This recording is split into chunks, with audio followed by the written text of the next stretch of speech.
প্রিয় দশম শ্রেণীর ছাত্রছাত্রী, তোমরা যারা 2026 সালে মাধ্যমিক পরীক্ষা দেবে কিংবা তোমাদের সামনে সেকেন্ড ইউনিট টেস্ট পরীক্ষা রয়েছে, এছাড়া স্কুলে যে টেস্ট পরীক্ষা রয়েছে প্রত্যেকটা পরীক্ষাকে টার্গেট করে এখানে আমি মোটামুটি তোমাদের সেকেন্ড ইউনিট টেস্টের যে সিলেবাসটা রয়েছে সেই সিলেবাস অনুপাতে তোমাদের সামনে প্রত্যেকটা অধ্যায় থেকে যে অধ্যায়গুলো তোমাদের পরীক্ষা সেকেন্ড ইউনিট টেস্টে আসছে সেই অনুসারে সিলেবাস ধরে ধরে আমি তোমাদের সামনে কিন্তু যে ইম্পর্টেন্ট শর্ট কোশ্চেনগুলো আছে সেই শর্ট কোশ্চেনগুলো শেয়ার করে দিচ্ছি। বিভিন্ন ধরনের শর্ট কোশ্চেন তোমরা জানো, তোমাদের এমসিকিউ কিংবা সত্য মিথ্যা কিংবা শূন্যস্থান পূরণ, তাছাড়া ডান বাম বিভিন্ন ধরনের যে শর্ট কোশ্চেনগুলো আছে প্রতিটা ধরনের শর্ট কোশ্চেন এখানে আমি তোমাদের সামনে শেয়ার করছি। ভেরি ভেরি ইম্পর্টেন্ট ধরনের শর্ট কোশ্চেনগুলো এখানে শেয়ার করে দিচ্ছি। আশা রাখছি এই ধরনের কয়েকটা কোশ্চেন যদি তুমি পড়ে নিতে পারো তাহলে দেখবে এর বাইরে কিন্তু আর বেশি কিছু কোশ্চেন তোমাকে করে যেতে হবে না।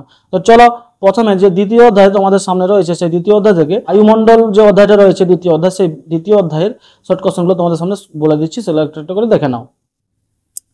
লু বাতাস প্রবাহিত হয় কোন ঋতুতে? সঠিক অ্যান্সারটা হচ্ছে গ্রীষ্মকালে।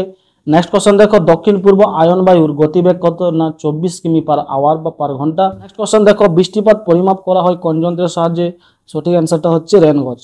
এখানে আমি তোমাদের সামনে প্রশ্ন আর সঠিক অ্যান্সারটা ডান সাইডে লিখে দিচ্ছি, না তো ভিডিওটা অনেক বড় হয়ে যাবে, তাই এই ধরনের একটা কোশ্চেন সেটআপ তোমার সামনে দিচ্ছি, দেখবে এর মধ্যে থেকে কিন্তু অনেকগুলো কমন পেয়ে যাচ্ছ।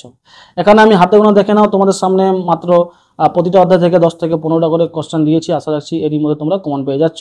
উত্তর গোলার্ধে বায়ু প্রবাহের দিক পেছন করে দাঁড়ালে ডান দিকের থেকে বাঁ দিকের বায়ুচাপ কম থাকে, এই বিষয়টাকে কি বলে? সঠিক অ্যান্সার হচ্ছে বাইস বেলেটের সূত্র। নেক্সট কোশ্চেন দেখো, কোরিওলিস বলের প্রভাবে বায়ুর কিরূপ পরিবর্তন ঘটে? সঠিক অ্যান্সার হচ্ছে বায়ুর দিক বিক্ষেপ হয়। পরের কোশ্চেন দেখো, দিনের বেলা উষ্ণ ও হালকা বায়ু পর্বতের ঢাল বরাবর ওপরের দিকে উঠতে থাকে, তাকে কি বলে? এটা হচ্ছে অ্যানাবেটিক বায়ু। নেক্সট কোশ্চেন দেখো, মেঘ থেকে ভূপৃষ্ঠের জলকণা ও বরফকণার পতনকে কি বলা হয়? না অধঃক্ষেপণ। পরের কোশ্চেন দেখো, বৃষ্টির ছায়া অঞ্চলে অবস্থিত এমন একটি শহরের নাম লেখো। শিলং। পরের কোশ্চেন দেখো, নিরক্ষীয় অঞ্চলে কি জাতীয় বৃষ্টি হয়? সঠিক অ্যান্সার হচ্ছে পরিচলন বৃষ্টি। পরের কোশ্চেন দেখো, বায়ুতে ভাসমান জলীয় বাষ্প যখন শীতল ভূপৃষ্ঠের সংস্পর্শে এসে জলকণায় পরিণত হয় তখন তাকে কি বলে? না শিশির বলে। পরের কোশ্চেন দেখো, একটি স্থানীয় বায়ুর নাম লেখো। না হারমাট্টান একটি স্থানীয় বায়ু। পরের কোশ্চেন দেখো, হারিকেন কি? না ক্যারিবিয়ান সাগর থেকে উৎপত্তি লাভ করা এবং ক্রান্তীয় ঘূর্ণবাদ এক ধরনের। পরের কোশ্চেন দেখো, কিভাবে বায়ু প্রবাহের নামকরণ করা হয়? সঠিক অ্যান্সার হচ্ছে বায়ু যেদিক থেকে প্রবাহিত হয় সেই দিকের নামানুযায়ী বায়ুর নামকরণ করা হয়। পরের কোশ্চেন দেখো, আমেরিকা যুক্তরাষ্ট্রের দক্ষিণ প্রান্তে ক্রান্তীয় ঘূর্ণবাদকে কি বলা হয়? সঠিক অ্যান্সারটা হচ্ছে হ্যারিকেন বলা হয়। পরের কোশ্চেন দেখো, কোন মৌসুমী বায়ু দ্বারা বৃষ্টিপাত হয় না? উত্তর পূর্ব মৌসুমী বায়ু দ্বারা।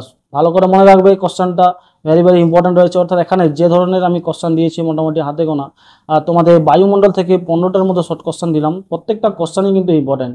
অর্থাৎ শর্ট কোশ্চেনের যদিও তোমাদের হট সাজেশন বা লাস্ট মিনিট সাজেশন বা ফাইনাল সাজেশন বলে কিছু হয় না, কারণ শর্ট কোশ্চেন থেকে যে ধরনের কোশ্চেন আসুক না কেন তোমাকে টেক্সট বইটা কিন্তু ভালো করে খুঁটিয়ে পড়তে হয়। তাই তবুও বলবো এই ধরনের কোশ্চেনগুলো কিন্তু বেশি বেশি ধরনের ইম্পর্টেন্ট রয়েছে। এগুলো বারবার প্রত্যেকটা পরীক্ষাতে মাধ্যমিকে কিংবা টেস্ট পরীক্ষাতে আসছে, আমরা দেখেছি। সেই ধরনের কিছু কোশ্চেন ইম্পর্টেন্ট তোমাদের সামনে তুলে ধরলাম। তো এরপরে তৃতীয় অধ্যায় যেটা বায়ুমণ্ডল, সেখান থেকে দেখো কোন কোন কোশ্চেন আসতে পারে। কোন বৈশিষ্ট্য দ্বারা লবণাক্ত জল পরিপূর্ণ হয়? সঠিক অ্যান্সার হচ্ছে লবণাক্ত ভারী হয় তাই। পরে কোশ্চেনটা দেখো, কোন স্থানগুলি বাণিজ্যিক মৎস্য আহরণের জন্য বিখ্যাত? সঠিক অ্যান্সার হচ্ছে মগ্নচূড়া। পরে কোশ্চেন দেখো, ড্যাশ জোয়ারের সাথে পূর্ণিমা তিথির সম্পর্ক রয়েছে? সেটা হচ্ছে ভরা কোটালের সাথে বা ভরা জোয়ারের সাথে। পরে কোশ্চেন দেখো, শৈবাল সাগর নামে পরিচিত কোন মহাসাগর? না উত্তর আটলান্টিক মহাসাগর, মনে থাকবে। পরে কোশ্চেন দেখো, উষ্ণ ও শীতল সমুদ্র স্রোতের মিলনস্থলকে কি বলে? না হিমপ্রাচীর বলে। পরে কোশ্চেনটা দেখো, কোন স্রোত ব্রাজিলে প্রবাহিত হয়? না উষ্ণ ব্রাজিল স্রোত। পরে কোশ্চেন দেখো, জলের উচ্চতা 7 থেকে 8 মিটার হয় কোন অবস্থানে? সঠিক অ্যান্সারটা হচ্ছে সাড়াসাড়ি বান হলে। পরে কোশ্চেন দেখো, 4,07,000 কিমি দূরত্ব হয় পৃথিবী ও চাঁদের কোন অবস্থানে? সঠিক অ্যান্সারটা হচ্ছে অ্যাপোজি অবস্থানে। পরে কোশ্চেন দেখো, সমুদ্র স্রোত পরিমাপ করা হয় কোন এককে? না ভাদ্রুপ বা সেভিয়ার ড্রপ এককে। পরে কোশ্চেন দেখো, না প্রতিদিনের বায়ু প্রবাহ দ্বারা সমুদ্র স্রোত সৃষ্টি হয়, কথাটা সত্য নাকি মিথ্যা? কথাটা হচ্ছে সত্য। না পরে কোশ্চেন দেখো, হিমশৈলের একটি বৈশিষ্ট্য লেখো। না হিমশৈলের 1/9 অংশ জলের উপরে থাকে। পরে কোশ্চেন দেখো, শুক্লপক্ষ কাকে বলে? না অ্যান্সারটা হচ্ছে অমাবস্যার পর প্রতিপদ থেকে পূর্ণিমা পর্যন্ত পক্ষকে শুক্লপক্ষ বলা হয়। এরপরে যে অধ্যায়টা রয়েছে সেটা হচ্ছে পঞ্চম অধ্যায়, তোমাদের ভারতের অর্থনৈতিক পরিবেশ থেকে। এই 3টে অধ্যায় নিয়ে তোমাদের পরীক্ষা হচ্ছে সেকেন্ড ইউনিট টেস্ট, তাই আমি 3টে অধ্যায়ের ভেরি ভেরি ইম্পর্টেন্ট যে ধরনের শর্ট কোশ্চেনগুলো আসে সেগুলো কিন্তু শেয়ার করে দিচ্ছি। দেখো প্রথম কোশ্চেনটা, বিশ্বের একমাত্র কোন দেশে বহু ফসলি চাষ হয়? সেটা হচ্ছে ভারতবর্ষে। কৃষি বনসৃজন কথাটি সর্বপ্রথম কে ব্যবহার করেন? এই অ্যান্সারটা তোমাদের জন্য ছাড়লাম, তোমরা নিজেরা করো। এরপর একটা কোশ্চেন দেখো, ভারতের চা গবেষণাগার কোথায় অবস্থিত? সেটা হচ্ছে অসমের জোরহাট। অর্থাৎ 2 দাগের কোশ্চেনের অ্যান্সারটা তোমরা কমেন্টে লেখো, তাহলে আমরা জানবো আমার ভিউয়ার্সগুলো মোটামুটি আমার ভিডিওগুলো দেখছে বা তারা মোটামুটি স্টাডি করছে। যাই হোক, পরের কোশ্চেন দেখো, মিলেট উৎপাদনে ভারতের কোন রাজ্য প্রথম স্থানাধিকার করছে? এই অ্যান্সারটা নিজেরা একটু করে আমাকে দেখাতে পারো, আমি কমেন্টে দেখবো অ্যান্সারটা। পরের কোশ্চেন দেখো, মধ্যপ্রদেশের বালাঘাটে প্রচুর পরিমাণে ম্যাঙ্গানিজ পাওয়া যায়, কথাটা সত্য নাকি মিথ্যা? সেটা হচ্ছে সত্য। পরের কোশ্চেন দেখো, ভারতের ডেট্রয়েট হিসাবে পরিচিত কোন শহর? সেটা হচ্ছে চেন্নাই শহর। নেক্সট কোশ্চেন দেখো, কোন শিল্পে আউটসোর্সিং ব্যবহৃত হয়? না তথ্য প্রযুক্তি শিল্পে। পরের কোশ্চেন দেখো, সিলিকন ভ্যালি বলা হয় কোন শহরকে? না বেঙ্গালুরুকে। পরের কোশ্চেন দেখো, 1 কোটিরও বেশি জনসংখ্যা বিশিষ্ট স্থানকে কি বলা হয়? না মেগা সিটি, অর্থাৎ মহানগর যেটা বলা হয়। ওকে। পরের কোশ্চেনটা দেখো, ঘুষ লুট বিষয় দুটি সামাজিক দূষণের উদাহরণ? সেটা হচ্ছে সত্য। পরের কোশ্চেনটা দেখো, ভারতের কত শতাংশ সড়ক পথ পাকা? সেটা হচ্ছে 61%। পরের কোশ্চেন দেখো, শ্রীনগর থেকে কন্যাকুমারী পর্যন্ত বিস্তৃত জাতীয় সড়কটির নাম কি? সেটা হচ্ছে NH-44। অর্থাৎ বন্ধুরা, তোমাদের যে অধ্যায়গুলো নিয়ে তোমাদের স্কুলে সেকেন্ড ইউনিট টেস্ট পরীক্ষা হচ্ছে সেই কয়েকটি অধ্যায় এখানে বললাম, যেহেতু সামনে তোমাদের এই পরীক্ষাটা রয়েছে তাই তোমরা নিশ্চয়ই এই সেকেন্ড ইউনিট টেস্টকে বেশি জোর দেবে।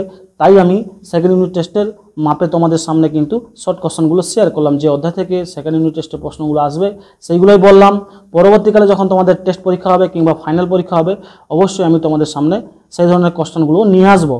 অর্থাৎ অধ্যায় ধরে ধরে যখন যে ধরনের সিলেবাস থাকবে সেই সিলেবাসকে ফলো করে আমরা কিন্তু তোমাদের সামনে সাজেশনগুলো প্রোভাইড করছি। অবশ্যই আমি তোমাদের সুবিধার্থে এই ভিডিও ডেসক্রিপশন বক্সে PDF তো দেবই, অবশ্যই তোমরা PDFটা সোজাসুজি গিয়ে 1 ক্লিকের মাধ্যমে ডাউনলোড করে নাও। আমাদের চ্যানেল SR কোচিং সেন্টারকে তোমরা কিন্তু সাবস্ক্রাইব করতে ভুলো না, বন্ধুদের মাঝে শেয়ার করে অল নোটিফিকেশন অবশ্যই অন করবে।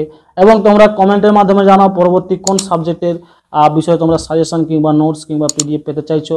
আমরা চেষ্টা করব তোমাদের সামনে সেই ধরনের ভিডিওগুলো নিয়ে আসার। তো থ্যাংক ইউ বন্ধু, আজকে এইটুকু। ধন্যবাদ, সবাই সুস্থ থেকো, ভালো থেকো। আসছি অন্যদিন অন্য কোনো একটা ভিডিও নিয়ে।